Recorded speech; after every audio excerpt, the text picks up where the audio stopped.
میدان کربلا میں حسین کا ہر خیمہ بھرا ہوا ہے. حسین کا یہ جملہ یاد رکھے, حسین کا ہر خیمہ بھرا ہوا ہے.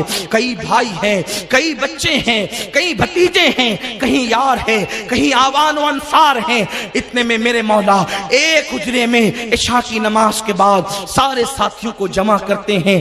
جمع کرنے کے بعد اپنے ساتھیوں میں خطبہ دیتے ہیں. ذرا دیکھو, اگر کسی کا ساتھی بننا ہے تو حسین کے ساتھیوں کی طرح بنو. مولا حسین اپنے ساتھیوں کو بلا کر کہتے ہیں, دیکھو آپ لوگوں کو پتا ہے کہ نانا نے کہا تھا کہ میرا حسین کربلا میں شہید ہوگا. وہ کل کا دن ہے, وہ دن آ گیا ہے.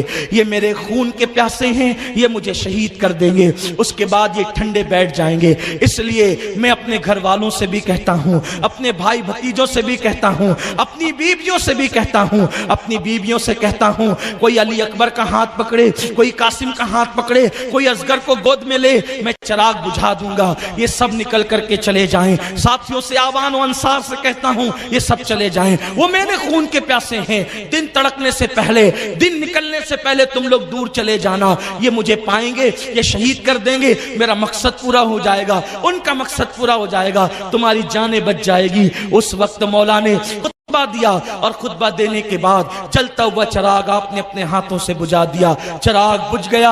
امام علی مقام نے کہا, میں نے آنکھیں بند کر لی ہے, چراغ بجھا دیا ہے, اندھیرے میں نکل کر کے چلے جاؤ جس کو جانا ہے. لیکن اس حجرے کے اندر تو, اس خیمے کے اندر تو آنسوؤں کی سسکیوں کی آواز بڑھتی جاتی ہے. بہت دیر گزر گئی. اس کے بعد میرے امام نے چراغ روشن کیا. جب چراغ روشن ہوا تو دیکھا کہ جتنے تھے اتنے بیٹھے رہے. اس کے بعد حضرت مسلم ابن اوسجا نے کہا, حسین ہمیں آپ نے یہ سمجھا کہ ہم آپ کو چھوڑ کر چلے جائیں گے. خدا کی عزت کی قسم, اگر آپ کو چھوڑ کر جائیں گے تو میدان محشر میں شفاعت کی بھیک کس سے مانگیں گے. حضرت عباس نے کہا, مولا حسین کیا تم نے ہمیں وفادار نہ سمجھا جو آپ جانے کی بات کرتے ہیں؟ آپ کو چھوڑ کر جائیں گے, فاطمہ الزہرا کو کیا منہ دکھائیں گے؟ قیامت میں فاطمہ کہے گی, میرے لگتے جگر کو چھوڑ کر تم بھاگ گئے تھے, ہم کیا منہ دکھائیں گے؟ یہ نہیں ہو سکتا حسین, ہم آپ کو چھوڑ کر نہیں جائیں گے,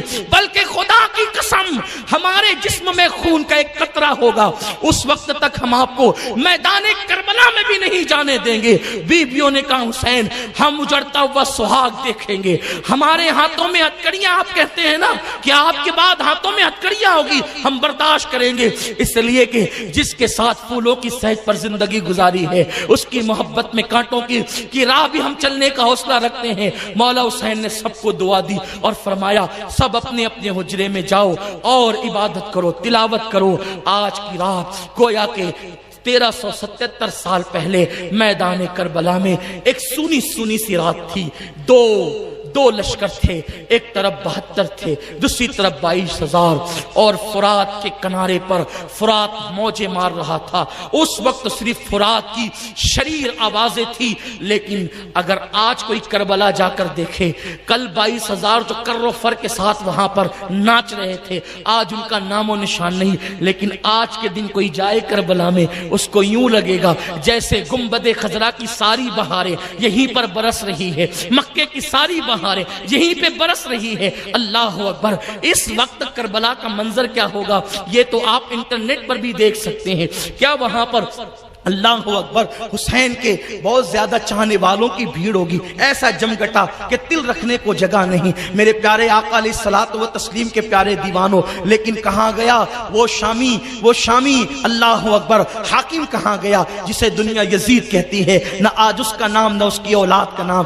گویا کہ تاریخ بتا رہی ہے, جو اللہ کے لیے حق پر اپنا سب کچھ لٹا دیتا ہے, اگر اس کی زندگی میں کوئی اس کی قدر کرے نہ کرے, لیکن آنے والا دور حق کو ضرور پہچانتا ہے, حقانیت کو ضرور پہچانتا ہے. اب اللہ صبح تڑک رہی ہے, صبح کا اجالا پھیل رہا ہے, اور 10ویں محرم آتی ہے, شب عاشور گزرتی ہے, اور یوم عاشور کا آغاز ہوتا ہے. مولا حسین حسین نے تیمم کیا، پورے خیمے والوں نے تیمم کیا، اور اس کے بعد کربلا کے اندر اذان کے لیے جسے بحیثیت مؤذن مقرر کیا گیا وہ ہم شبیہ رسول تصویر مصطفیٰ علی اکبر تھا۔ میدان کربلا کی صبح علی اکبر کی اذان سے ہوئی، اللہ اکبر، گویا اس اذان کی بلائیں اذان بلالی لے رہی ہو۔ اللہ اکبر، بلال بھی اذان پڑھتے تھے، عرش والے جس کے مشتاق ہوتے تھے، لیکن آج ہم شبیہ مصطفیٰ، ہم شبیہ رسول، اللہ اکبر، کربلا کی دھرتی پر اذان دے رہا ہے،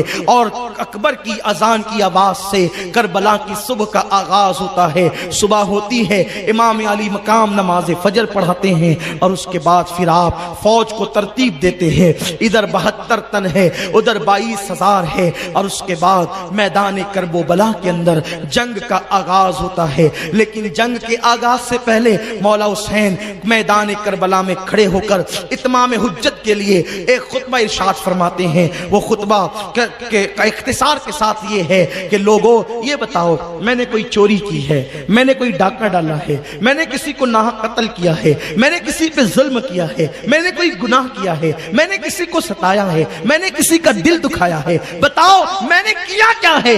لوگوں کیا تمہیں نہیں پتا اس وقت روئے زمین پر کیا سب سے افضل میں نہیں؟ امام علی مقام نے اپنی فضیلت خود بیان کی، اس لیے کہ جب لوگ فضیلت بھول جائیں تو مولا حسین اپنی ذمہ داری محسوس کر رہے تھے۔ فرمایا بتاؤ اس وقت رسول پاک کا حقیقی نواسا روئے زمین پر کیا میرے سوا کوئی ہے؟ کوئی ہے؟ کیا میں فاطمہ کا بیٹا نہیں؟ کیا میں علی کا لخت جگر نہیں؟ جا کے پوچھو، اس وقت جابر ابن عبداللہ موجود ہے، اس وقت اکابر ان صحابہ کی اولادیں موجود ہیں جنہوں نے اپنے کانوں سے سنا، اور جنہوں نے اپنے باپ داداؤں سے اپنے کانوں سے سنا کہ رسول اللہ نے فرمایا حسین و منی وانا من الحسین، حسین مجھ سے، میں حسین سے، میں وہی ہوں جس کو نبی سنتے تھے، میں وہی ہوں جس کو نبی چومتے تھے، میں وہی ہوں جس کے لیے سجدے طویل کرتے تھے۔ ایک بدبخت جس کا نام ابن اشعث تھا، ابن اشعث نے کہا حسین تو رسول اللہ کی اولاد نہیں۔ اس بدبخت دیکھا، یہ تانا یزیدیوں کا نیا نہیں ہے، حضور کی اولاد کو کہتا ہے۔ مولا حسین نے اس کو گھور کے دیکھا اور آسمان کی طرف نظر اٹھائی، اللہ اس کو بتا دے یہ مجھے رسول اللہ کی آل ہونے سے انکار کرتا ہے۔ اس وقت اس کو بیت الخلا کی حاجت لگی اور وہ گیا، اور جب وہ بیٹھا تو اس کی شرمگاہ پر ایک بچھو نے ڈنک مارا، اور اسی بے پردگی کے عالم میں میدان میں تڑپتا رہا، اسی حالت میں وہ موت کے گھاٹ اترا۔ بتایا اصحاب حسین نے دیکھو، آنکھوں سے دیکھو، حسین کو مجبور نہ سمجھنا، حسین صرف آسمان کی طرف دیکھ لے تو یوں عذاب اترتا ہے، حسین مجبور نہیں ہے۔ اس کے بعد مولا حسین نے فرمایا کہ لوگوں میرے خون سے اپنے ہاتھوں کو رنگین مت کرو، رسول اللہ نے میری فضیلت بیان کی ہے۔ تو اس وقت شمر نے کہا حسین تم جو کہہ رہے ہو ہم کو کچھ سمجھ میں نہیں آتا۔ تو حضرت ظہیر بجلی فرماتے ہیں او بدبخت کتے، اللہ نے تیرے دل پہ مہر لگا دی ہے، اس لیے تجھے کچھ سجائی نہیں دیتا۔ نواسہ رسول کو تو کہتا ہے مجھے کچھ سجائی نہیں دیتا، مجھے کچھ سننے میں نہیں آتا۔ کسی بدبخت نے کہا حسین یہ تقریر کی جگہ نہیں ہے، یا بیعت کرو یا جنگ کرو۔ مولا حسین نے پھر واپس اپنے گھوڑے کو ایڑ لگائی اور آپ خیمے میں پہنچے، اور پھر جنگ کا آغاز ہوا۔ سب سے پہلے شہید میدان کربلا کے حضرت عبداللہ ابن عمیر کلبی ہے، یہ گئے اور یہ میدان کربلا میں امام حسین کی طرف سے پہلے شہید ہے۔ اس کے بعد حضرت حر گئے۔ یہ حر کون ہے؟ حر آپ جانتے ہیں یہی 1000 کا لشکر لے کر امام حسین کو گرفتار کرنے آئے تھے، لیکن گرفتار کرنے کے لیے جب آئے تو مولا حسین نے ان کو غصے سے کہا تھا کیوں آیا ہے؟ اس نے کہا تھا میں آپ کو گرفتار کرنے آیا ہوں. آپ نے فرمایا تھا تو مجھے گرفتار کرے گا, تیری ماں تجھ پہ روئے. میرے مولا حسین نے کہا تیری ماں, جب غصے میں عرب آتے تھے تو سخت جملہ کسی کو کہتے تھے, یہ کہتے تھے تیری ماں تجھ پہ روئے. تو آپ نے فرمایا تیری ماں تجھ پہ روئے, تو لوگوں کے لیے بہت بڑی گالی, گویا کہ لوگ سمجھتے تھے کہ مجھے اتنی بڑی بات کہہ دی میری ماں کا نام لے کر کہ میری ماں مجھ پہ روئے. تو اس نے کہا حسین اگر یہ جملہ عرب کا کوئی بہادر بھی کہتا نا تو میں پلٹ کر کے اس کو یہی کہتا, لیکن آپ کی امی اتنی محترم ہے کہ اس موقع پر میں آپ کی ماں کا نام بھی نہیں لے سکتا. آپ کی ماں بنت رسول ہیں, شہزادی رسول ہے, ملکہ فردوس سے بری ہے, اس لیے میں ان کا نام اس موقع پر نہ لوں گا. تو امام علی مقام نے تو پھر اس کو نظر انداز کیا اور وہ کربلا تک لایا. اللہ کو یہ ادا حر کی اتنی پسند آ گئی کہ جو فاطمہ کے نام کا احترام کرتا ہے وہ یزیدی کے خیمے میں رہے, اللہ کو گوارا نہیں. عین جنگ کے موقع پہ اللہ نے حر کو پلٹنے کی توفیق عطا فرمائی اور حر واپس ادھر آ گئے, یزیدیوں کو چھوڑ کے اس طرف آ گئے, عین جنگ میں ادھر آ گئے اور کہا مولا مجھے معاف کر دو.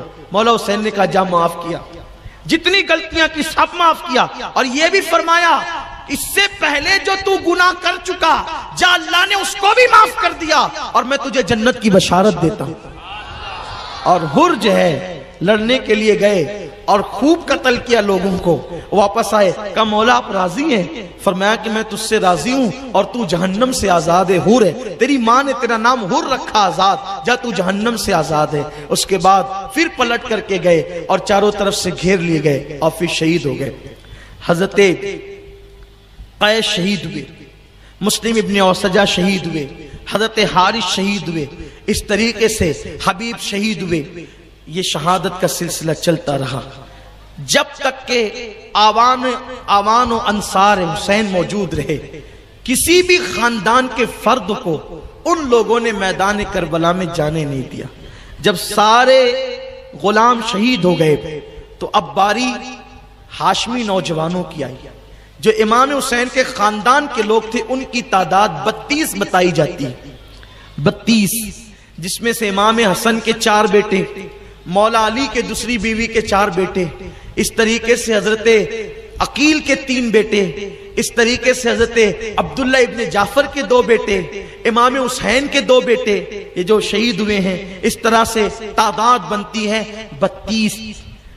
تو جس وقت میدان کربلا میں غلام شہید ہو گئے تو خاندان کے لوگوں کی باری آئی. سب سے پہلے حضرت مسلم ابن عقیل کے بیٹے گئے, وہ لڑے. حضرت عقیل کے بیٹے گئے, وہ لڑے, وہ شہید ہو گئے. مولا حسین دیکھ رہے ہیں, ایک ایک لاشیں اٹھاتے لا لا کر کے رکھتے ہیں. اس کے بعد حضرت امام حسن کے 3 بیٹے گئے, وہ لڑے. اس کے بعد مولا علی کے دوسرے 4 بیٹے گئے, وہ لڑے, وہ بھی سب شہید ہو گئے. تو اب جب چنندہ لوگ اب بچے, سارے خیمے خالی ہو گئے, چند نفوس بچے,